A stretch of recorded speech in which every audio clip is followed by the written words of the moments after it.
Welcome to In This Moment. I'm Janet Stovall, DEI strategist, joined by organizational culture expert Khalil Smith. We tackle the urgent questions in management and inclusion, exploring what's next and what you can do about it today. We're so glad you're here with us. Let's dive in. Welcome back, everybody. I'm Janet Stovall. And I'm Khalil Smith. If you've been with us for the first 6 episodes of this season, which we hope you have been, we've been on a journey from panic to strategy, from defense to offense, and from what do we do now to here's what we build next. And today we're at the midpoint. We're taking a breath. We're looking back at what we've done, what we've learned. But more than that, we're connecting all the dots. Because here's what's wild. The things our guests told us that would happen, they're happening. And right now, as we speak. Yeah, Jenny, I think that's a good sign that we had the right guests and the right people, because they are very accurate and fortunately have given us a lot of kind of a blueprint for where we go. Tom Moore told us organizations would need to band together. We're seeing that. Julie Kratz told us that we need to engage people with power. We're seeing that as well. And some leaders are stepping up in ways that we haven't seen before. Valerie Lassiter told us to see things as they are. I know that continued to jump out to you and continued to jump out to me. See things as they are, not as we wish them to be or not as we wish they were. And we are absolutely getting a clear view of reality right now. And so today, I've heard you. Some of what we heard was, we want to hear you and Khalil just talk like you used to. So we're going to do that today. We're going to do something a little different. We're going to recap sort of what that first part of the season was and talk about what's happening right now and how it relates to what our guest said. And then we're going to preview what we're going to do in the next half of the season, because the second half is about building. It's not just defending, not just resisting it, but actually constructing the future of workplace excellence. So, all right, let's dive in. Let's dive in. And Jenna, I know, one of the things that, to your point, people said they really enjoyed about season 1 is the fact that we would just bounce all over the place and talk about a lot of different things. And I think that, in this season, again, even halfway through, we've just had some really incredible guests that have inspired a lot of action out of other people, that have challenged some of our thinking. So let's kind of go back through and talk through some of those folks, some of what they discuss, some of what we're seeing, and kind of to your point, the ways in which they've been really right, and how we're seeing that really manifest in news headlines and actions across organizations and collective action and all of those things. So first up was Valerie. Well, and Valerie, of course, Valerie and I have known each other for years, so that was a fun People couldn't tell at all. No, you didn't have any chemistry. There was no relationship. Yeah, Valerie has always been one of the most thoughtful people that I've ever known. And so, starting with her, it made sense to us, not just because I know that about her, but because she's a strategist. And we thought it would make sense, if we're going to go through this, to get somebody who's used to helping organizations look ahead and strategize for the future. And so she talked to us about her power perspective model. And, that's been living in my head rent free since then.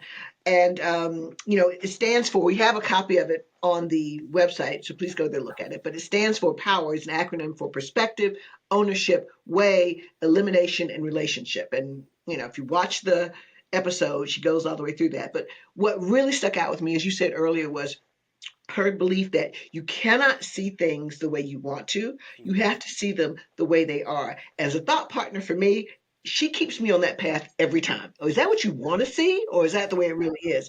And it makes very much a lot of sense when we talk about what organizations are doing right now.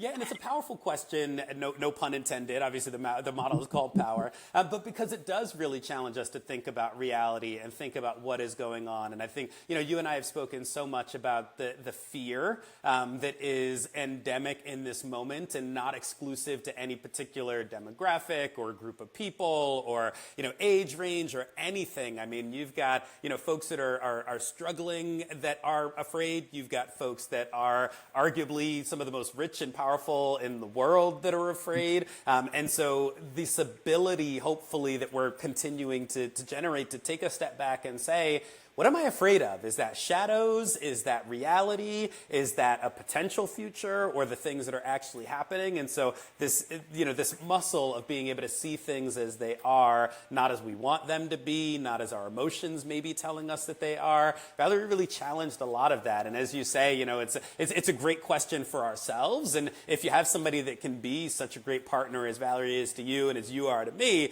it's a great thing for somebody else to be able to challenge you as you're bringing your narrative and bringing your story. It's not to say that how you're viewing things is wrong, but I think that question of, is this the way it is, or the way you want it to be? Is this the way it is, or is something else, like this filter, getting in the way? I think it's just one of those that obviously we talked about it as one of our key three. But it's also just an incredibly useful frame, and I do find, to your point before, we're seeing more people ask that type of question. Maybe not with the same level of intention, but starting to think about, okay, there have been all these kind of, boogeymen out there and all these other things going on. What's real? What am I actually responding to? And how do I help my entire organization or the people that surround me think about what's actually reality versus what may just be kind of, smoke and mirrors?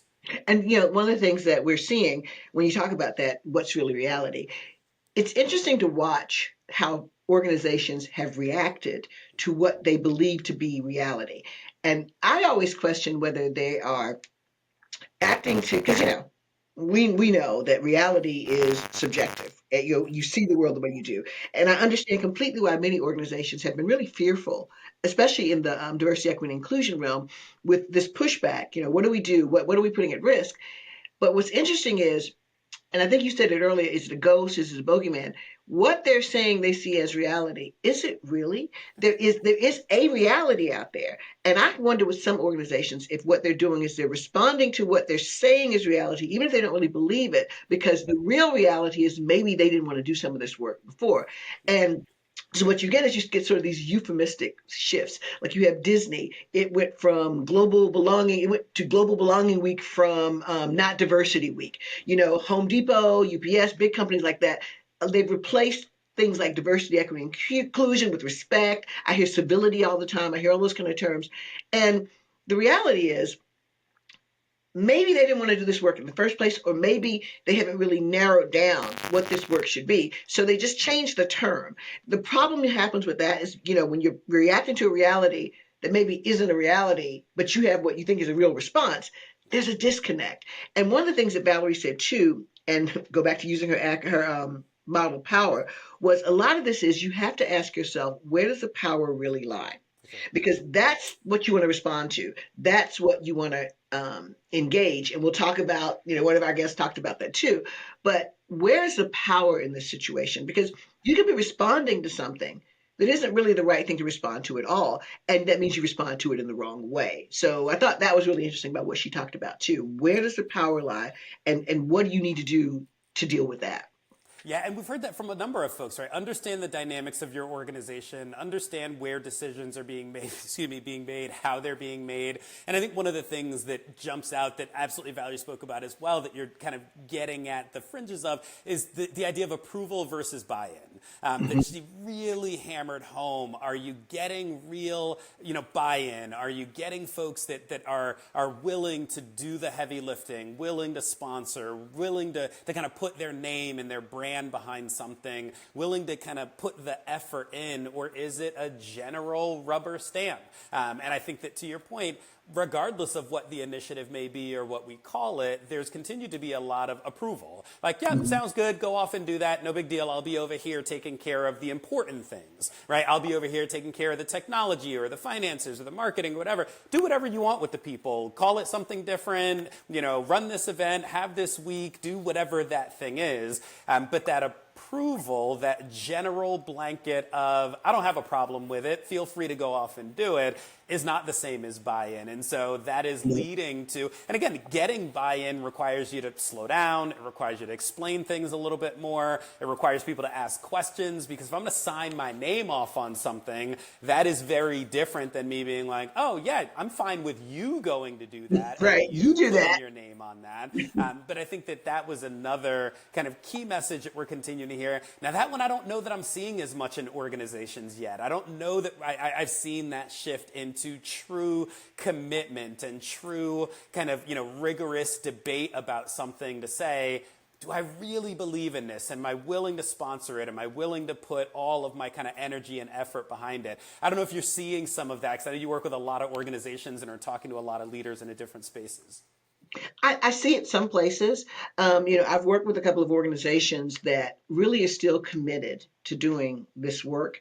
And it's usually the CEO that is sort of the face for that, who will say things like, I talked to one organization and they said, we're going to keep doing what we're doing because we were always doing the right thing.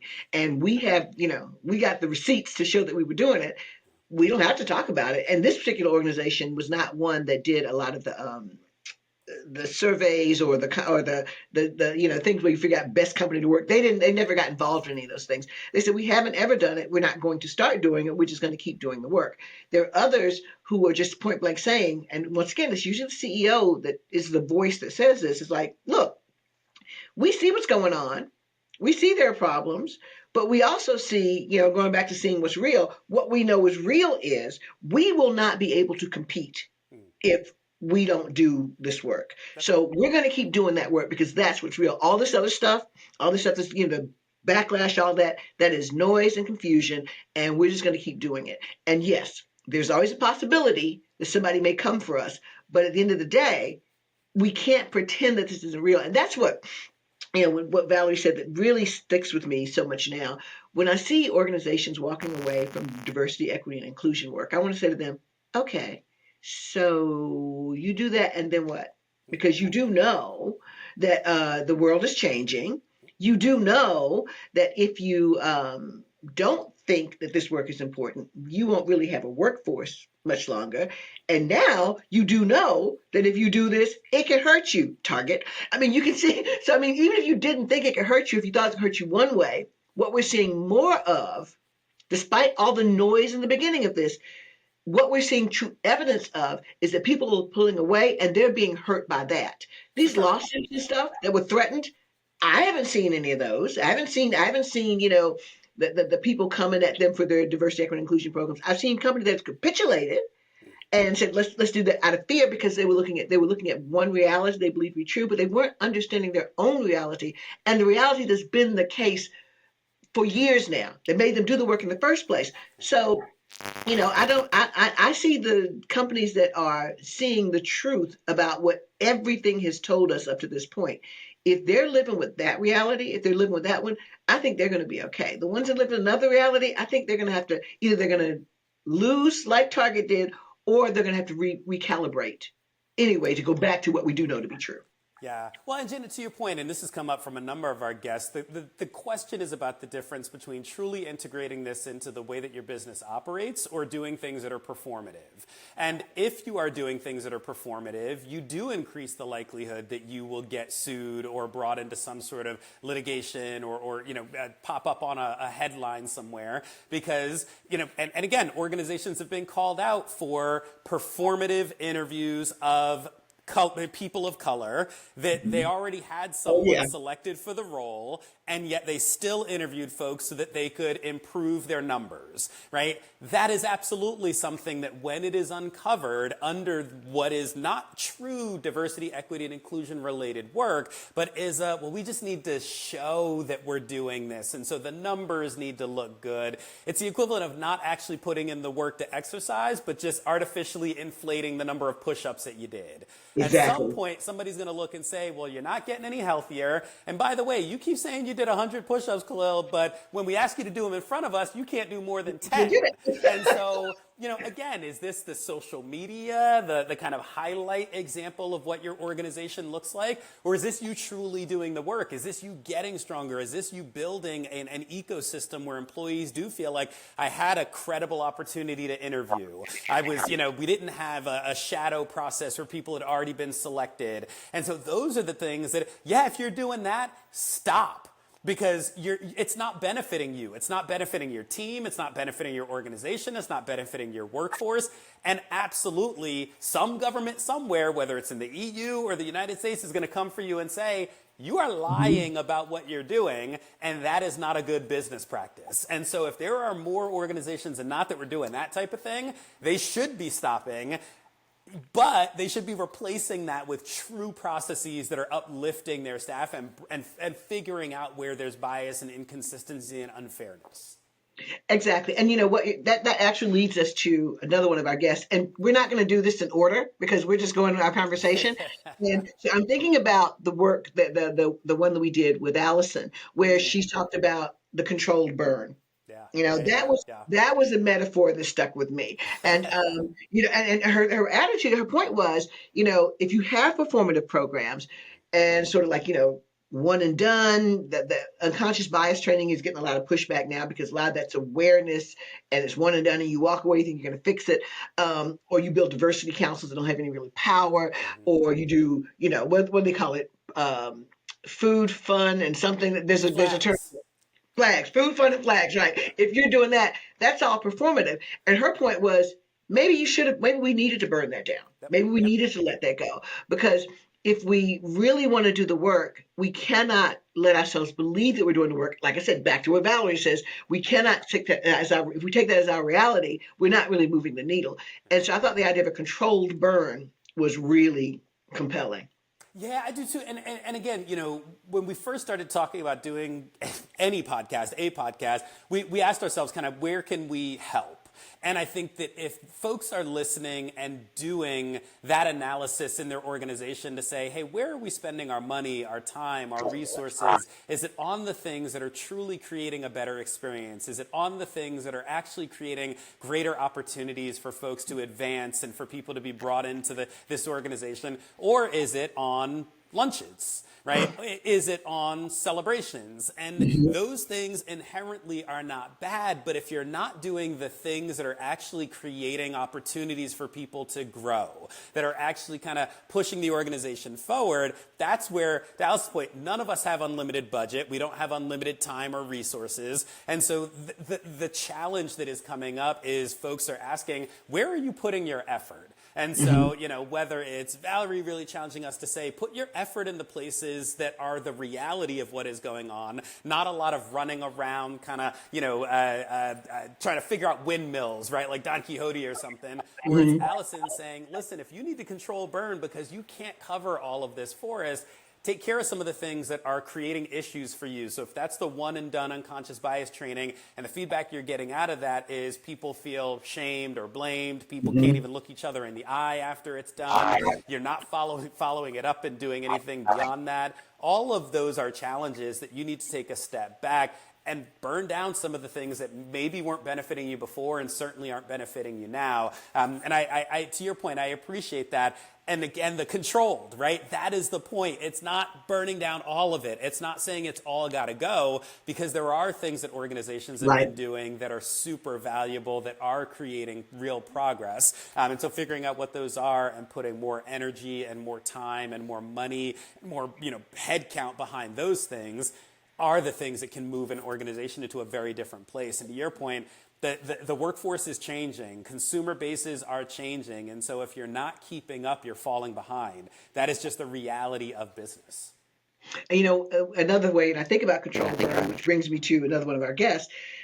I've said often in social media, the one good thing about this moment of backlash is it's making clear, you know, how did Maya Angelou said, believe who they tell you are the first time, believe who they are the first time. And it is making clear who's serious about this work, who's performative. And it's really kind of letting us know maybe maybe in our own hearts and our own work, we need to have our own kind of control burns about the people that really aren't doing this work. And that brings me to thoughts of Tom Moore.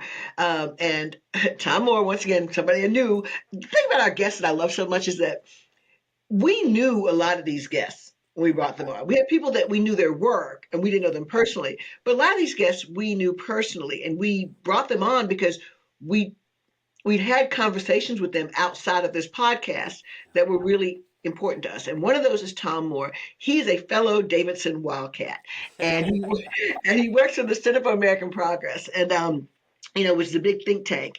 And he talked very much about the concept of the bully taking your lunch money, which I thought was interesting.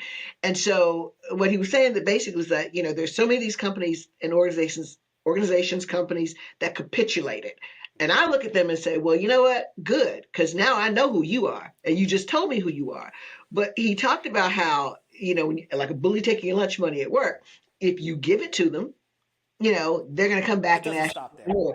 Yeah. Yeah, or to borrow the kids novel, if you give a mouse a cookie, he's going to ask you for a glass of milk. So, and that's what's happening. They've been asking for milk and a table to eat it at and everything like that. The bully has taken lunch money. And I thought that, that was a powerful thing to talk about at that point. Yeah. And one of the other things you talked about is coming together, right? That Mhm. like we are ultimately, you and I have consulted for some of the largest companies out there. We're still less powerful individually than we are together. And that is the same whether we're talking about just within an organization, bringing everybody together. And that brings me to Julie and a lot of the conversation around allies, but we'll come back to that in a moment. But this notion that as organizations come together, we've often seen, groups come together for bargaining power. We've seen groups come together to address a particular issue or a challenge. We've seen groups come together for lobbying purposes. And increasingly, you're seeing educational institutions and businesses of similar ilk coming together and saying, hey, wait a second, we've always had some degree of autonomy in the way we run our business. And so we get that there needs to be some intervention around, you can't dump poisons here, you can't do that thing over there. But how we manage our workforce, who we select to come in and make sure that we are competitive and doing the right things, government has always been a bit of a floor, right? You can't hire children under a certain age. You need to create certain working conditions. It is very rarely, if ever, in most of the countries in which you and I have tended to operate, been a ceiling that said you can't be more fair than this. You can't do more than that. Right. And so it's this inverse relationship where now a lot of companies are saying, wait a second, don't tell us how we create parity in our organization. Don't tell us how we go out and expand our applicant pool because we want to find people, the best and most talented people anywhere. And if you inhibit us from doing that, you are like intrinsically challenging our ability to run our business. And I think that it's wonderful that more and more institutions are coming together. And I hope that we continue to see organizations say, hey, listen, we compete in a lot of different ways. You want consumers to buy this, I want consumers to buy that. But at the end of the day, the way that we are going to operate, the way that we're going to get stuff done has got to be based on a certain set of rules and parameters. And we believe in those things. And we're going to operate in those ways. And we're going to lock arms, hold hands, and make sure that we are using our tremendous power as organizations to make sure that we're not bullied or kind of coerced into a particular way of operating. Yeah, and I mean, like I said, and we are seeing now that industries and organizations that capitulated at first, who were kind of like, I'm out on my own, I'm a lone wolf in this, and let me just give in, where they're coming together. The universities, have said no to some of this pushback, this government intervention in what they should do. The legal industry, which kind of capitulated at first, some of those organizations are coming back together and saying, nope, we're not going to do this. The state attorney generals are coming back and going, nope, we're not going to do it.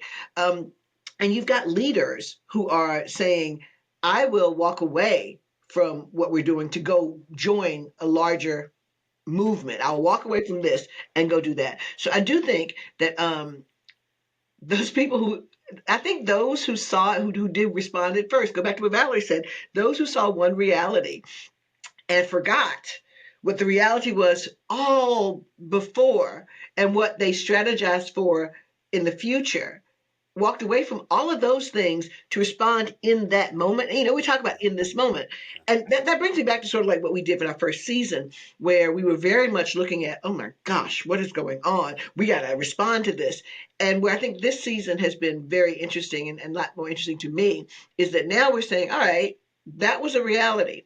And you respond to that. But what do we know to be true intrinsically? And those are the kind of people we brought in, people who could look ahead because they had been working but before. They're not new to this. And so And I'm old, so I'm not new to a whole lot of this stuff. And so I look at it and I think it's very easy in the moment, especially when the world is changing in a way that is moving quickly. There's so much, Yeah. AI, this administration, all of it kind of converges. It's enough to make you think, I got to do something.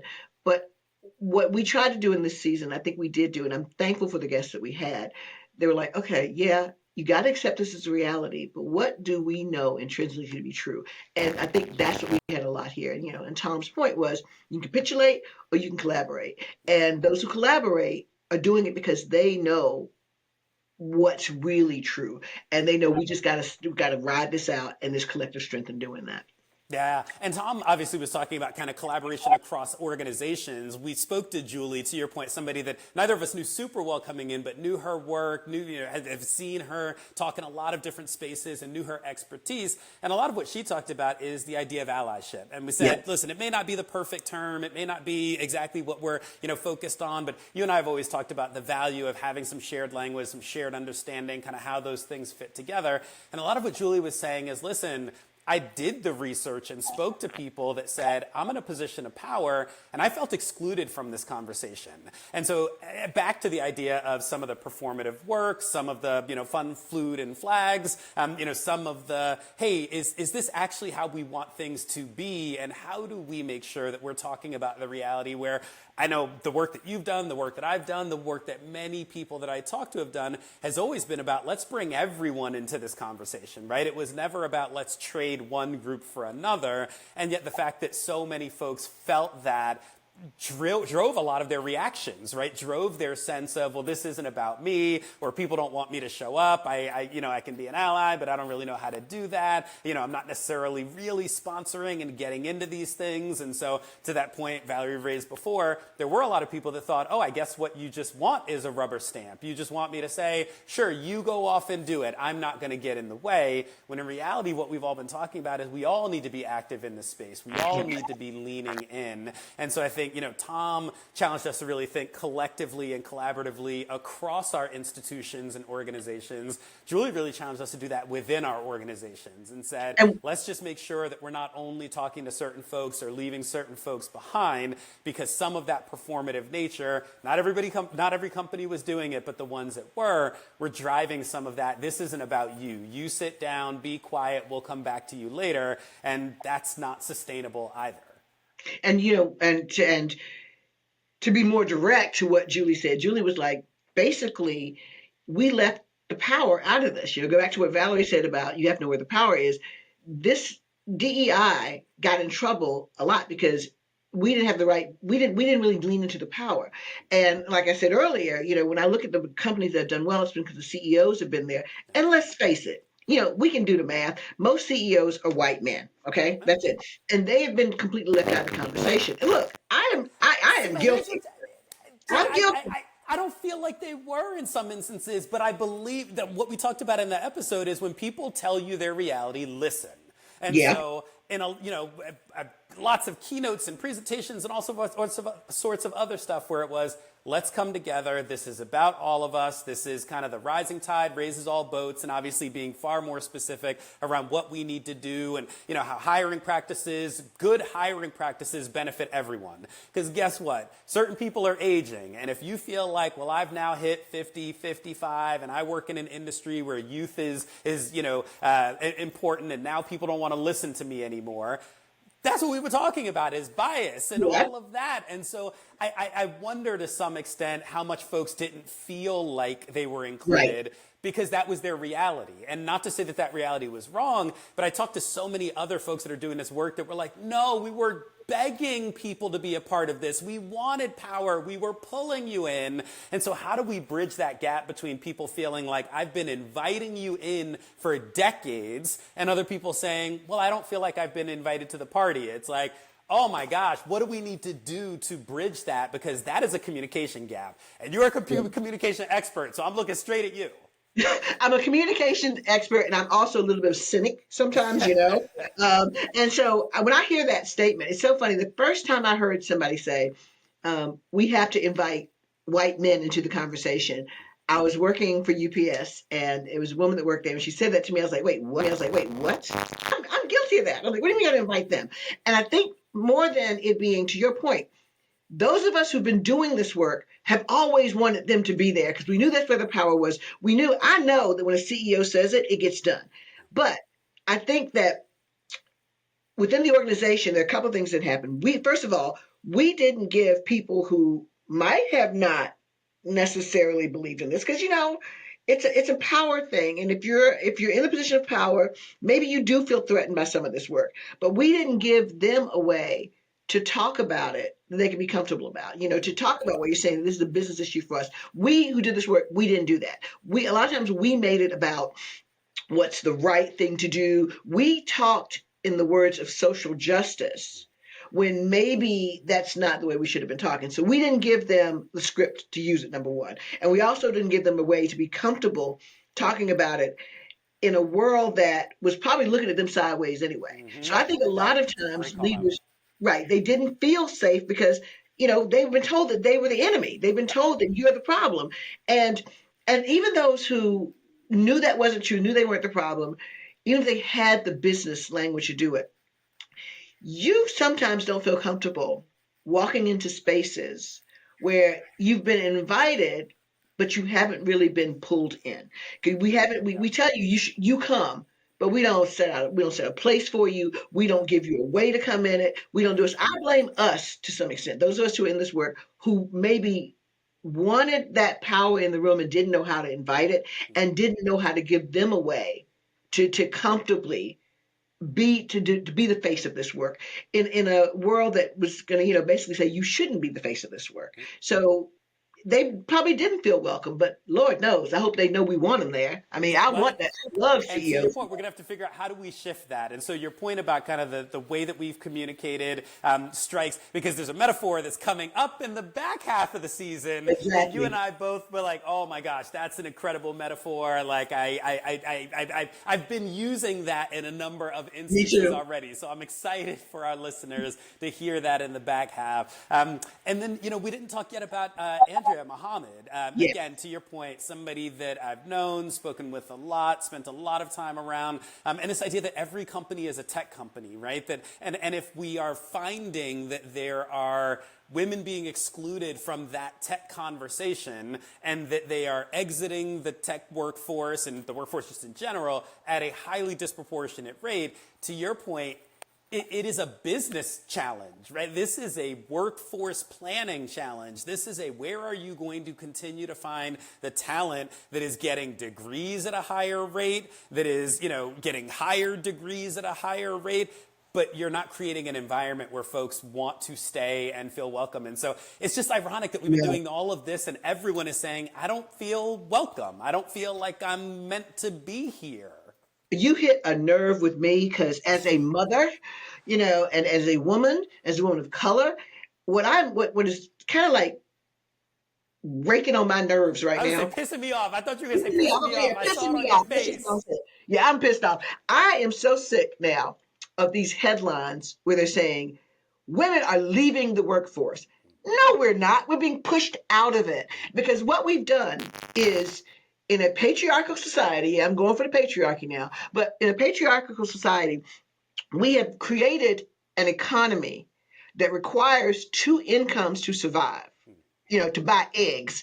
But then we make it, but we have not created a society that respects, supports, and makes it possible for the person that's probably going to be the caregiver, certainly the deliverer of life, but has to be a caregiver sometimes too. We've made it impossible for them to do the work, and so this whole like trad wife movement that's coming. This is once again, I think, a general societal push to reestablish a way of living that we thought we had moved past. We thought we knew we weren't post-racial, but we certainly thought that, gender and those kind of things we were getting better about. But clearly there were some folks sitting in the back room, chained up in the basement, that were just waiting for an opportunity to pull everything back. And now, so when we see people saying, well, women are leaving the workforce, no, they're not. Not by choice. but they're being pushed out. And so when, we were talking about every company is a tech company and women aren't in there, the question is why? Why are they not there? Because it's not that women don't want to be in that industry. It's not that women aren't getting trained to be in that industry. For sure. Why are they not there? It's not their fault. We need to look at what the organizations, what the industries are doing. Yeah. Well, and Jen, that is a beautiful segue into the back half of the season, because you've been very thoughtful about architecting the kind of flow of our guests in a particular way, so that the first portion was around kind of really understanding, seeing, and the back half is more about the system. So to your point about, listen, if we're seeing large swaths of women, large swaths of white men, large swaths of people of color that are experiencing something, it's probably about the system, because it's very rare that the individual actions are laddering up to a particular thing versus a system in an organization, in an institution, in a society are driving a particular thing. So can you talk a little bit about what folks may hear in the kind of the back half of this season? Yes, and yes, I did. I drove our team crazy because when we were trying to slot these issues, my thing was like, there's got to be a story arc. There's got to be a story arc. And so what we did, and they put up with me and they let us do that. So the way we slotted these and the way we scheduled these, it really was about the first part of the season being very devoted to strategic thinking, to engaging allies, to understanding sort of the context that we're in. That's the what's and both we asked all of our guests, what's next and what's now. We break that question, but the way we shaped it was that was the first part of the season. The second part of the season is more about what do you do and how do you build the systems and you make them so robust that you can't roll them back, because that's what we're seeing, this ability, this desire to roll things back. How do you build systems so that doesn't happen? And so the guests that you'll see in the second half of our season really are talking a lot about that. So, we got coming up next, in the next one, we got Zach Nunn, who's going to talk about how you prove value in an AI economy, which is kind of follow up what we were talking about being tech companies. We're an AI economy. How do you prove value? Talk a little bit about who our other guests are, Khalil. Yeah, so episode 9, we've got Andres Tapia, who's going to talk about strategic repositioning. So again, some really fascinating metaphors, some thought about how do you move from potentially a social justice frame, as you were talking about, to more of a business performance frame without letting go of either one of those, and recognizing that one may be more personal for us and motivating for us, and yet we need to talk in the language of the business in order to be able to bring folks along. And just what you were talking about, Janet, in terms of giving people the language to have these conversations so that everyone feels equipped and supported to come along for this conversation. And then we've got LaQuenta Q Jacobs talking about inclusion by design. So very similar in a lot of ways, carrying that notion through of it's got to be thoughtful, it's got to be explicit, it's got to be intentional. Inclusion is not accidental, it's not a bolt-on, it's not just something you do, it's how you do everything. And I think that, again, the type of folks that are listening to our podcast and watching our podcast are on board with that. A lot of us are wondering, so how? What do I do? What are some examples? What are some clips I can pull out and send over to somebody and say, this is the type of thing that I'm talking about? And so it's wonderful because these are guests that are challenging some of our thinking, pushing us in some different directions.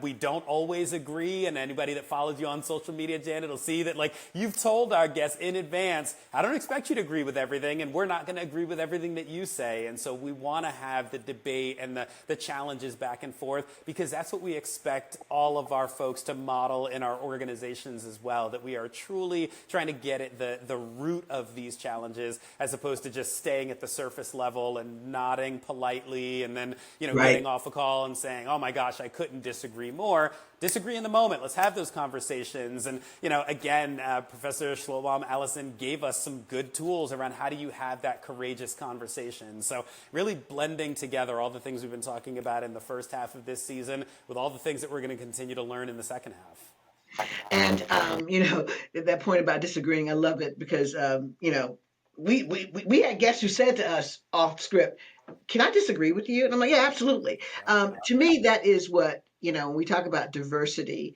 that is just the basic table stakes of what diversity should do. It should give you a way to look at things differently. And if you look at things differently, you don't always agree. So the second part of this system, this season, we're going to talk about, so I guess we did some interesting edit jobs on the second part of the season because we kind of went into some interesting places with this.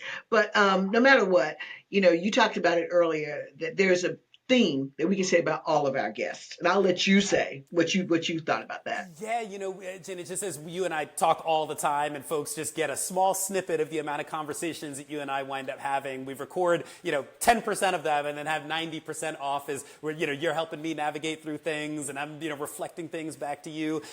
Part of what I said is that across all of our guests, I feel like there is a real degree of hope and action and intention, because I think, to your point, fear was an overarching theme in season one. Not that we were driving that, we were responding to it. We were hearing that. We were, recognizing a lot of folks saying, what is going on? I'm so concerned about where we are right now. And to a guest, both in the first and the second half, folks are talking about, here's what I'm going to do. Here's what I'm encouraging others to do. Here's what I'm excited about. Here's how I feel like this moment is really challenging us to think differently, act differently. To your point, here's the silver lining. Here's the benefit. And so I don't know that anybody was wishing for all of the things that are going on, because there's a lot, right? There's a lot of change. There's a lot of conflict. There's a lot of isolation. There's a lot of all of that is happening. Yeah. And yet in response to that, people are looking at some of that darkness and lighting a lot of candles and using their flame to light a lot of other people's candles, and recognizing that it doesn't detract from my light or my warmth or my shine to give some of that to somebody else. And so that's really, really powerful for me. And I know that you mentioned to me prior a quote that you saw that really kind of encapsulated some of this for you. Yes, and I had to go look up to make sure that I say this name correctly. It's Václav Havel, and he was the leader of the Czech Republic at some point. And I read this quote that was in an Atlantic magazine article, and what it said was, he says, and I'm going to read it. He says, "I have few illusions, but I feel a responsibility to work towards the things I consider good and right. I don't know whether I'll be able to change certain things for the better or not at all. Both outcomes are possible. There's only one thing I will not concede, that it might be meaningless to strive in a good cause." And I think that's just a great way for us to look at what we're trying to do here. And I think on that note, we can get ready for season part 2 of this season 2. And I'm looking forward to it. Yes, as am I. And a huge thank you, obviously, to you, Janet, for continuing to allow me to be a part of this journey with you. And a huge thank you to all of our listeners and viewers that are providing feedback and likes and retweets and whatever the kind of things we're doing on social media that are continuing to drive this and get this out to folks, and just allowing us to continue to be a part of the conversations in your lives and in your organizations. And look forward to some more things that are coming. When our producer named sort of our website and he put the .network on the end of it, we're really glad that he did. Yeah, it makes it a little difficult to find sometimes, but what you will discover is if you go to inthismoment.network, it's not just the episodes. The episodes are there, but there's a blog. And we usually take some part of whatever the episode was and we take it a little bit further. There are materials from some of our guests so you can learn more about it. And coming soon, you'll see we're putting together a newsletter so we can take these conversations beyond just what you see in that. And so we really want you to be involved. We really want you to go to the site and look at things. We want you to respond and give us comments, because it is a network. And it is a conversation, and it is a collective strength, because if we're going to get through in this moment, we need all of us doing this work. And we're thankful that we get to do it with you. Absolutely. Thanks all. Bye-bye. Thanks for joining us on In This Moment. Find today's resources at inthismoment.network and connect with us on LinkedIn. And if this was valuable, subscribe and review us on Apple Podcasts, Spotify, or wherever else you get your podcast. It helps other leaders find us. Stay ready for what's next.